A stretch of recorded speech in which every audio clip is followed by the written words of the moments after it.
Good day po mga bayang karirista.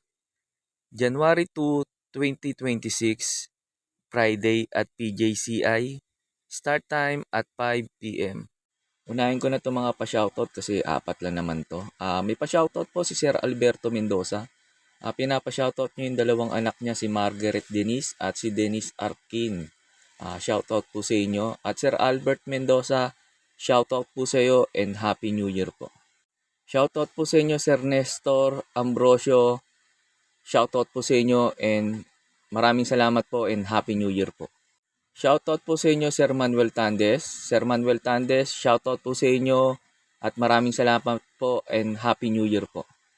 May pa-shoutout po si Sir Ramon Carpio. Pinapa-shoutout niya yung pamangkin niyang si Jojo Dulog. Sir Jojo Dulog at Sir Ramon Carpio, shoutout po sa inyong dalawa at maraming salamat po and Happy New Year po.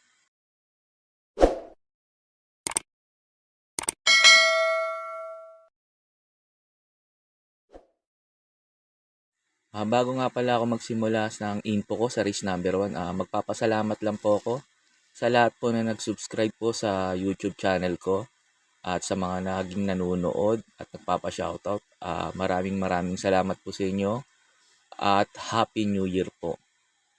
Start na po tayo race number 1. Race number 1, pampremera ko po yung couple entry numero 4, Amber Moon sa yung 4A Rodeo Drive.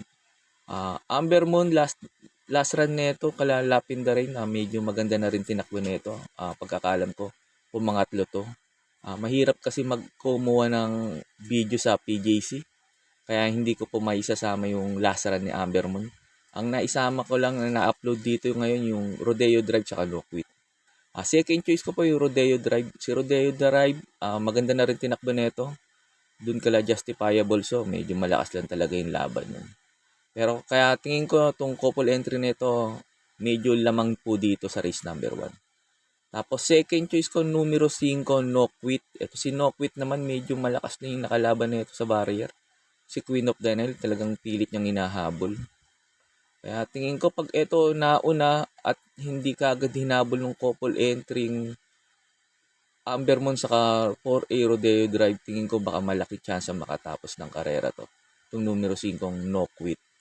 Kaya po sa race number 1, pagkatapos ng info ko, na-upload ko po yung last run ni Rodeo Drive saka ni No Quit para magkaroon po kayo ng idea kung paano nyo po sila tatayan.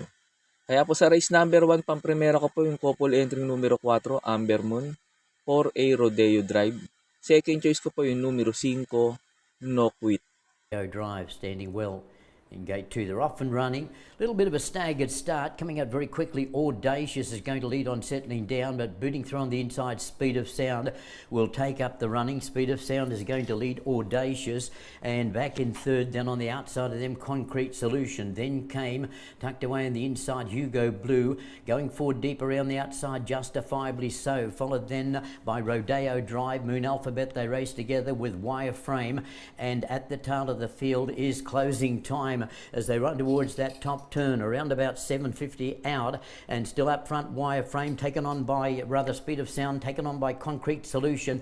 3 deep the outside, Justifiably So, and they cut away with a big margin. They're about 7 and 8 lengths in front, ahead of the rest, headed by Hugo Blue, and then came over on the inside Rodeo Drive, Moon Alphabet. They're around the bend for home, and in front we've got taking over Concrete Solution. Over on the inside, Speed of Sound, followed then by down the outside is Justifiably So, and he raced up and took the lead away. Justifiably So got clear from Concrete Solution, a long way back Speed of Sound, but it's all Justifiably So down to the wire, and he beats Concrete Solution. Third is going to be Hugo Blue, and then came Rodeo Drive, who runs fourth. Speed of Sound was next, followed then by a good way back behind them. Racing now, Queen of the Nile to the inside post, race for the leader. Right behind in second now, closing and is No Quit. It's Queen of the Nile, the leader by about a neck, being hassled now by No Quit on the outside. Towards the midway point, it is still Queen of the Nile, still a pace setter against No Quit. But it's still Queen of the Nile, still the leader by a length and a half, and still in second is No Quit. And they move to the fourth turn. It's Queen of the Nile, this time widening up now by some 2 lengths against No Quit, now trying to come back once again. And as they race at the last 400, it is still Queen of the Nile being tackled now by No Quit on the outside. Towards the final home turn, it is still Queen of the Nile is still in front. This time back to two-length lead against No Quit is still in second, and down the stretch they come. It is still Queen of the Nile by 3 lengths over No Quit is stuck in second, and nearing the payoff line, it's all Queen of the Nile, a wire-to-wire finisher against No Quit.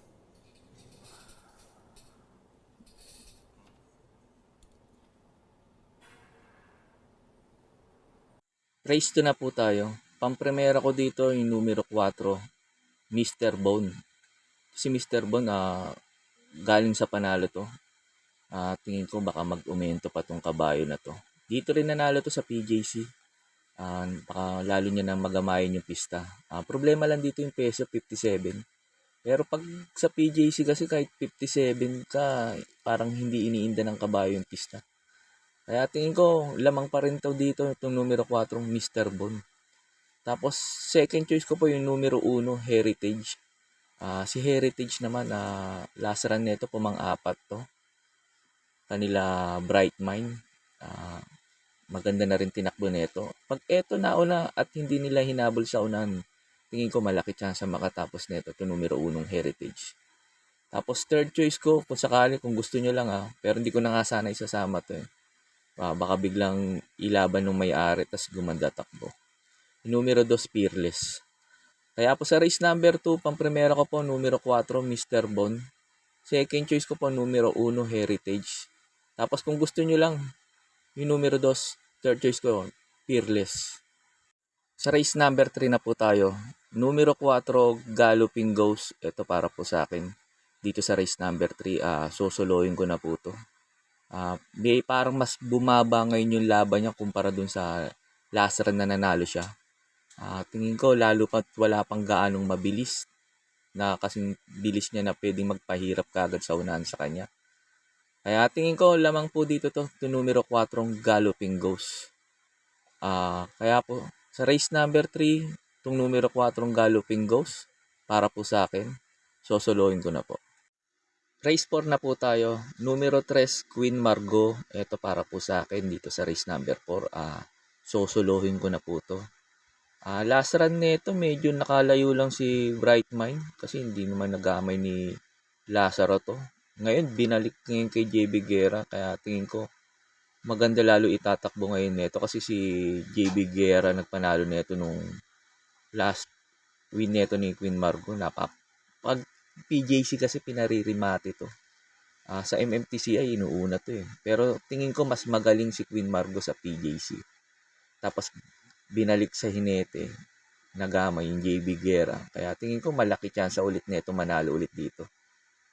Kaya sa race number 4, itong numero 3, Queen Margot, para po sa akin, sosolohin ko na po. Sa race number 5 na po tayo.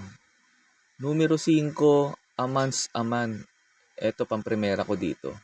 Last run nito, disappointed lang takbo nito last run kila Captain Date. Hindi kasi maganda sinalida. Tingin ko dahil konti entry 6, tingin ko baka maganda isalida.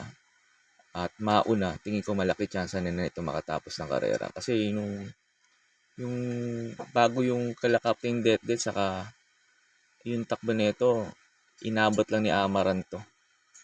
Tingin ko lamang dito to, basta maganda lang isalida. Si Amans Aman. Tapos second choice ko numero 3, Stand in Faith. Sakaling hindi maganda itakbo ni Amans Aman, ito pwedeng pang protection, numero 3, Stand in Faith. Kaya po sa race number 5, pampremera ko po numero 5, Amans Aman.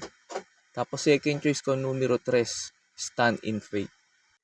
Sa race number 6 na po tayo. Ito sa mga nagtitipid at kulang sa puhunan.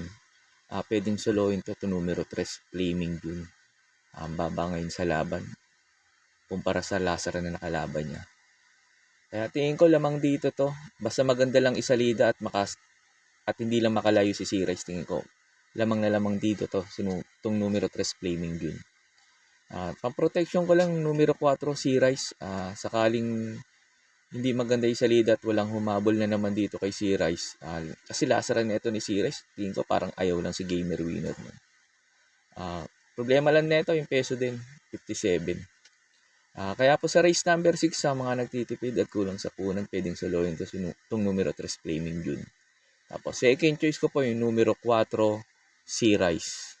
Sa last race na po tayo, bago nga pala ako magbigay ng info ko dito sa last race, makikiusap ulit po sana ako sa inyo na sana po mag-subscribe po kayo sa YouTube channel ko. At pakitap na rin po yung notification bell para updated kayo tuwing mag-upload ako ng mga infos at videos ko po dito. Arnel Racing Tips, maraming salamat po. Sa last race na po tayo, eto sa mga nagtitipid ulit at kulang sa puhunan, pwedeng solohin to numero 4, Melania. Melania, bumaba ngayon sa laban. Kaya tingin ko lamang na lamang dito to numero 4, Melania. Tapos sa mga dehadista, kasi nga paratingan to. Ito pwedeng pang-protection numero 8, Mendel Bell. Si Mendel Bell, hindi lang maganda sinasalida nito. Ngayon, last to enter, baka maganda isalida. Dito pa naman magaling to numero 8, Mendel Bell. Kaya pang-protection lang to sakaling magkalokohan dito sa last race. Kaya po sa last race, sa race number 7, pang-primera ko po o pwede nang suluhin, Melania. Second choice ko po, numero 8, Mendel Bell. Yun lang po, and good luck and happy racing po, mga bayang karerista, and happy new year po sa inyong lahat.